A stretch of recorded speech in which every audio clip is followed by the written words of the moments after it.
ایک مقدس شہر جسے بیت المقدس یا یروشلم کے نام سے جانا جاتا ہے۔ اس شہر کو دنیا کے سب سے پرانے شہر میں سے ایک مانا جاتا ہے۔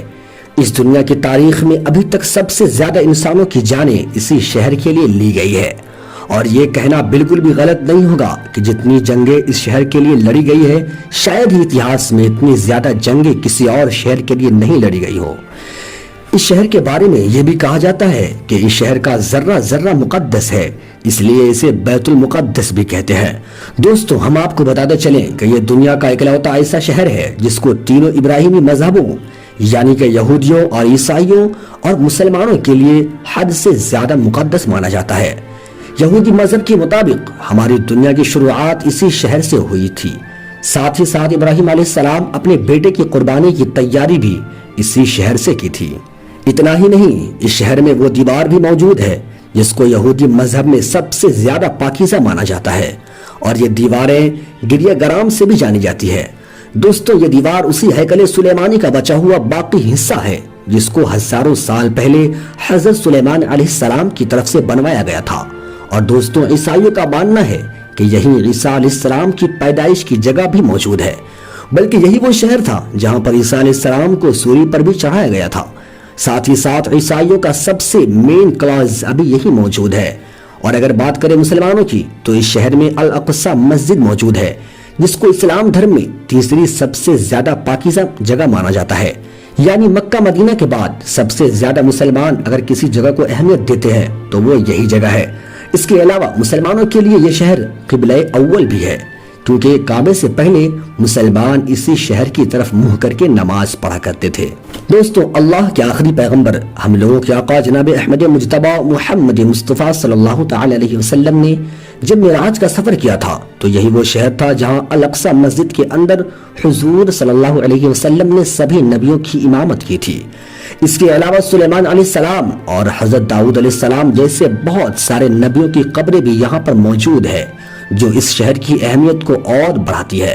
دوستو، شاید یہی وجہ ہے کہ اتہاس میں اس شہر کو حاصل کرنے کے لیے مسلمان اور عیسائیوں کے بیچ ایک کے بعد ایک جنگیں ہوتی رہی۔ مسلمان اور عیسائیوں کی یہ جنگ کئی صدیوں تک چلتی رہی تھی۔ دوستو، اب جانتے ہیں کہ آخر اس شہر کی شروعات کیسے ہوئی۔ آج سے تقریباً 7000 سال پہلے بھی اس شہر میں انسانی آبادی ہوا کرتی تھی، جو اس شہر کو پرانے شہر میں سے ایک بناتی ہے۔ اس شہر کو سب سے پہلے حضرت داؤد علیہ السلام نے فتح کیا تھا۔ یہی داؤد علیہ السلام ہیں جنہیں یہودی اور عیسائی دھرم میں ڈیوڈ کے نام سے جانا جاتا ہے۔ داؤد علیہ السلام نے اس شہر کو فتح کرنے کے بعد اس شہر کو اپنی سلطنت کی راجدھانی بنایا۔ حضرت داؤد علیہ السلام نے اس علاقے پر تقریباً 33 سال تک حکومت کی تھی۔ اس کے بعد ان کی یہ حکومت ان کے بیٹے حضرت سلیمان علیہ السلام کے پاس چلی گئی۔ یہ وہی حضرت سلیمان علیہ السلام ہیں جن کو سلیمان کے نام سے بھی جانا جاتا ہے۔ سلیمان علیہ السلام ہیکل سلیمانی نامی مشہور عمارت کو بھی بنوایا تھا، جس کے اندر تابوت سکینہ کو بھی رکھا گیا تھا۔ دوستوں، تابوت سکینہ حد سے زیادہ خاص ہوا کرتا تھا۔ اس صندوق کے اندر پرانے گزرے ہوئے نبیوں کے تبرکات رکھے ہوئے تھے۔ دوستوں، حضرت سلیمان علیہ السلام کے جانے کے بعد اس شہر میں بہت سارے اتار چڑھاؤ آتے رہے۔ اس کے بعد 598 BC میں یعنی کہ حضرت عیسیٰ علیہ السلام سے بھی تقریباً 600 سال پہلے بابل کے بخت نصر نامی ایک ظالم بادشاہ نے ان لوگوں کے اوپر حملہ کر دیا۔ یروشلم پر حملہ کرنے والے بخت نصر نے نہ اس شہر کو پوری طرح سے برباد کر دیا بلکہ ہزاروں بنی اسرائیلیوں کو موت کے گھاٹ بھی اتار دیا، اور اس سے کئی گنا زیادہ یہودیوں کو غلام بنا کر وہ اپنے ساتھ بابل میں لے کر چلا گیا۔ شہر کی اس تباہی میں ہیکل سلیمانی نام کی وہ مشہور عمارت بھی پوری طرح سے برباد ہو گئی تھی، اور اس عمارت کے اندر موجود تابوت سکینہ نام کا وہ مقدس صندوق تو ایسے غائب ہوا کہ اس کا آج تک کسی کو بھی پتہ نہ چل سکا۔ اس کے بعد دھیرے دھیرے وقت گزرتا گیا، اور پھر کچھ سالوں کے بعد 539 عیسیٰ پورب میں سائرس دی گریٹ نام ایک ایرانی اور بہت ہی رحم دل بادشاہ نے اس بابل پر بھی حملہ کر دیا۔ سائرس دی گریٹ نے نہ صرف بابل کو فتح کیا بلکہ ساتھ ہی ساتھ ان سبھی کو غلام بھی بنا لیا، اور یہودیوں کو آزاد کر کے ان کو اپنے وطن جانے کی اجازت دے دی۔ یہ لوگ نہ صرف اپنے وطن میں واپس ہوئے بلکہ انہوں نے سائرس دی گریٹ کی مدد سے اس مشہور عمارت کو پھر سے بنوا لیا جس کو ہیکل سلیمانی کے نام سے جانا جاتا تھا۔ وقت پھر بدلا اور 70ویں عیسوی میں اس دور کی دنیا کے سب سے طاقتور سلطنت یعنی کہ رومن سلطنت نے یروشلم شہر پر حملہ کر دیا۔ رومن شہنشاہ جب اس شہر میں داخل ہوا تو اس کی فوجوں نے اس پورے شہر میں آگ لگا دی، ساتھ ہی ساتھ ہیکل سلیمانی اس عمارت کو پوری طرح سے پھر سے برباد کر دیا۔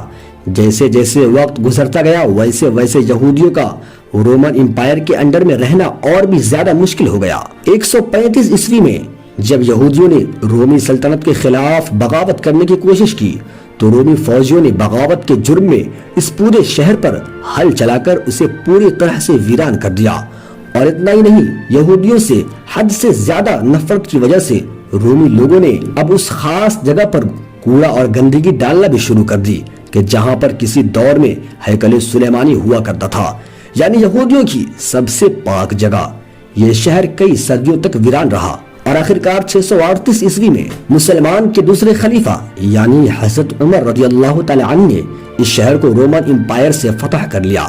اس کے بعد ایک لمبے وقت تک یہ شہر مسلمانوں کے ہاتھ میں رہا، مگر شروع سے ہی عیسائی فوجی بھی اس شہر کو حاصل کرنے کی کوششیں کر رہی تھی، لیکن اس کے بعد مسلمانوں کی آپسی لڑائیوں کی وجہ سے مسلمانوں کی خلافت یعنی خلافت عباسیہ کمزور پڑ گئی اور 1099 عیسوی میں عیسائی فوج یروشلم شہر کو ایک بار پھر سے اس شہر کو حاصل کرنے میں کامیاب ہو گئے، مگر اس شہر کو ابھی عیسائیوں کے کنٹرول میں کیے ہوئے چند سال ہی گزرے تھے کہ تبھی ایک نیا نام ابھر کر آیا اور یہ نام تھا صلاح الدین ایوبی کا۔ وہی صلاح الدین ایوبی جس نے بچپن سے ہی اس بات کی قسم کھائی تھی کہ وہ ہر حال میں اس شہر کو عیسائیوں سے دوبارہ حاصل کر کے رہے گا۔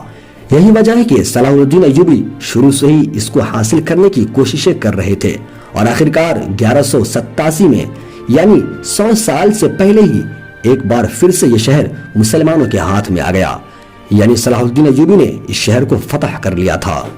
اس کے بعد بھی اس شہر کو حاصل کرنے کے لیے عیسائیوں اور مسلمانوں کے بیچ کئی لڑائیاں ہوئی، مگر لاکھ کوششوں کے باوجود بھی 1517 میں اس شہر کو سلطنت عثمانیہ کے طاقتور سلطان میں سے ایک سلطان سلیم اول نے فتح کر کے اپنی سلطنت میں ملا لیا۔ 1517 سے لے کر 1917 تک یہ شہر سلطنت عثمانیہ کا حصہ رہا۔ اس دور میں سلطنت عثمانیہ نے اس شہر کو پوری طرح سے بدل دیا تھا۔ سلطنت عثمانیہ کے دور میں یہودیوں نے اس شہر میں آ کر اپنی الگ الگ ریاستیں بنانے کی پلاننگ شروع کر دی تھی، لیکن سلطنت عثمانیہ کے آخری سلطان عبد الحمید ثانی ان کی اس کوششوں کو اچھے سے سمجھ گئے تھے، اسی لیے وہ ان کے دور میں یہودیوں کی ساری کوششیں ناکام ہو گئی۔ عبد الحمید ثانی کے بعد سلطنت عثمانیہ بہت کمزور پڑ گئی اور 1917 میں برٹش امپائر نے سلطنت عثمانیہ پر قبضہ کر لیا، جس کے بعد بہت وقت تک یہ علاقہ برٹش امپائر کے انڈر میں رہا۔ یہی وہ دور تھا جس میں جگہ جگہ سے یہودیوں کو بلا کر فلسطین میں جمع کرنا شروع کر دیا گیا۔ اس کے بعد سب سے پہلے 1947 عیسوی میں یونائٹڈ نیشن نے وہ منظوری دے دی جس میں یہ آدھا یہودیوں کو دیا جانا تھا اور آدھا فلسطینیوں کو، جس کے بعد 1948 میں اسرائیل دیش کا بھی اعلان کر دیا گیا اور اس اعلان کے بعد فلسطین کے ساتھ ساتھ یروشلم کو بھی 2 ٹکڑوں میں بانٹ دیا گیا۔ تو دوستو یہ تھی بیت المقدس یعنی یروشلم کی پوری کہانی۔ امید کرتے ہیں کہ آج کی یہ ویڈیو آپ کو پسند آئی ہو۔ اگر ویڈیو اچھی لگی ہو تو ویڈیو کو لائک کر کے ہمارے چینل کو سبسکرائب ضرور کر